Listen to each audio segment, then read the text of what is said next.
So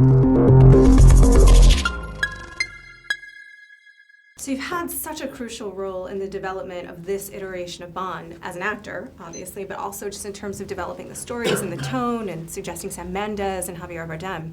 But I kind of want to talk about what Roger Deakins brings to Skyfall, because to me there's this one shot in particular that I think encapsulates what's so amazing about the film and what he brought to it, which is just you stepping into your light. And it seems At the beginning? At the beginning, Oh, right? yeah. And you just sort of step into your light. It's gorgeous. And it's like, we're going to celebrate Bond, we're going to celebrate classic cinema, but we're going to do it beautifully and with all of the knowledge and skills of this age. So can you just answered it. I don't have to say anything. You've just done it brilliantly. I want to hear it from you. What does Roger Deakins bring? It's so much. I mean, it's when Sam and I first started talking, and I didn't realize, I'd forgotten he worked with Roger, but he'd done Jarhead and Revolutionary Road with him.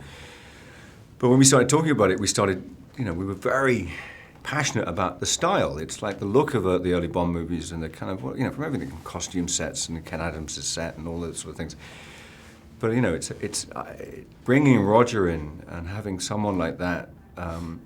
There's an amazing thing, I think, when watching the movie, which I'm sort of in awe of Roger about, is the consistency of it, because we go from lots of different locations and different, and I know that sounds a sort of simplistic thing to say, but with, the cinematography, it's a real language, and like you said, we kind of set the tone with that. And that it doesn't go down from that moment. It kind of gets better and better. We kind of, the shots get more interesting, the tone and the feel of it gets more interesting. He's a master. I mean, what can you say? It's like, he should get a handful of awards for this. I think he's done an amazing job. I absolutely agree. You should, and it does support that fundamental idea of this is classic Bond in a contemporary, evolved setting. Yeah, and we shot digitally, so in a way, it's kind of a great clash of all those things. He retained a classic look. It feels very modern. The sets look extraordinary the way he lights them. So, for me, it's a big thrill walking onto the set and knowing he's there.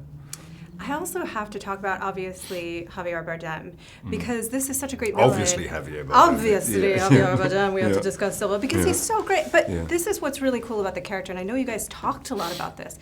He's such a cool alternate universe Bond. And to me, it's like he's got that great feel of he's got nothing to lose, and so he's a bit free and a bit fearless. But that is what makes Bond who he is also. He's got limited attachments and not a lot to lose.